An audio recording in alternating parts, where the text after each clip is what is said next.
Hello बच्चों, let's see this question. The question says a gas within a closed chamber undergoes a cycle shown in PV diagram of figure. The horizontal scale is set by Vs is equal to 8 meter cube. Calculate the net energy added to the system as heat during one complete cycle. तो हमें किसी भी system का P versus V का diagram given है and जो कि anti clockwise direction में है।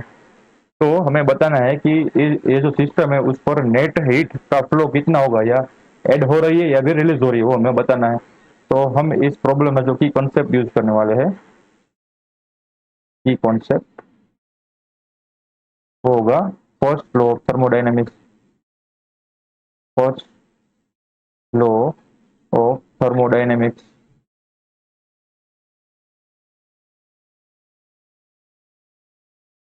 जो कि गिवन होता है delta Q is equal to delta U plus W.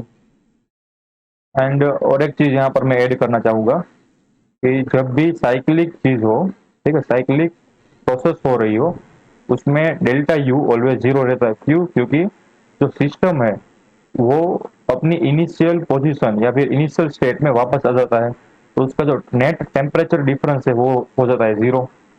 मान लो कि ये जो ए पॉइंट से सिस्टम ने शुरुआत की, तो ए से बी पहुंचा एंड बी से सी पहुंचा एंड वापस से सी से ए पहुंचा, तो सेम स्टेट में वापस आ गया। इसका मतलब कि उसकी जो नेट टोटल इंटरनल एनर्जी थी वो हमें कुछ चेंज नहीं मिला उसमें, तो हमें मिली जीरो। तो यहाँ पर मैं लिख देता हूँ for cyclic process delta U is equal to zero. तो हमारे पास अब क्या बचा, देखो, थर्मोडायनेमिक्स लॉ से, तो delta Q is equal to zero plus W. इसका मतलब डब्ल्यू बचा क्योंकि डेल्टा यू बन गया जीरो।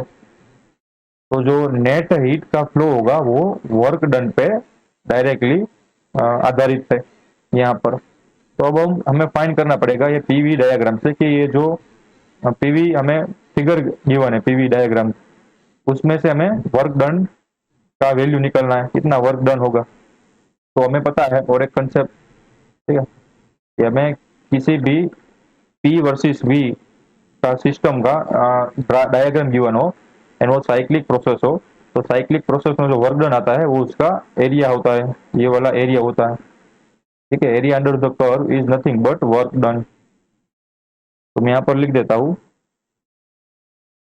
एरिया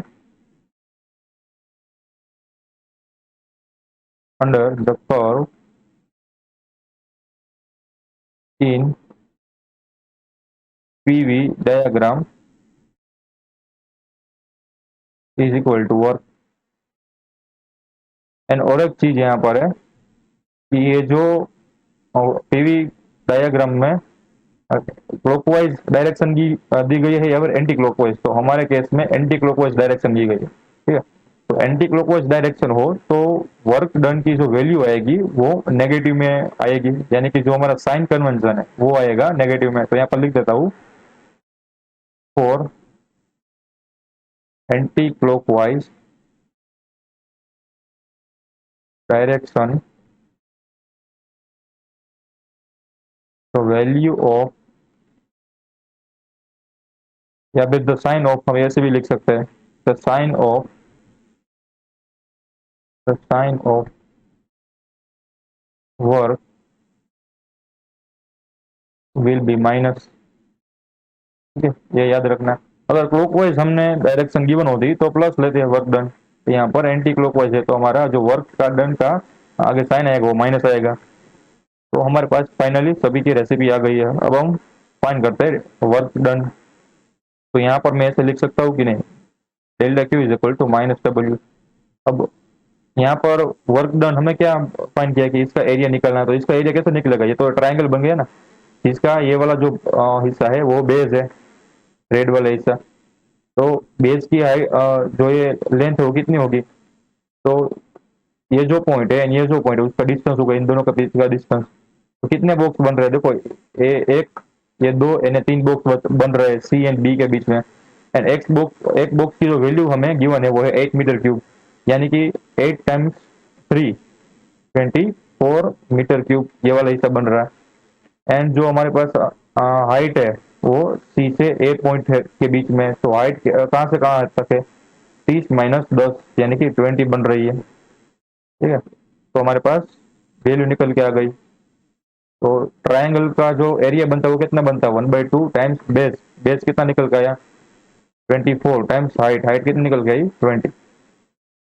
तो अभी यहाँ से माइनस, ये कैंसिल आउट हो गया एंड हमारे पास बचा -240 जूल, जो कि ये इंडिकेट करता है कि जो नेट एनर्जी है वो सिस्टम से रिलीज हो रही है। ठीक है, तो हमारा फाइनल आंसर आ गया है delta Q is equal to -240 joule. I hope you understood it well. Best of luck.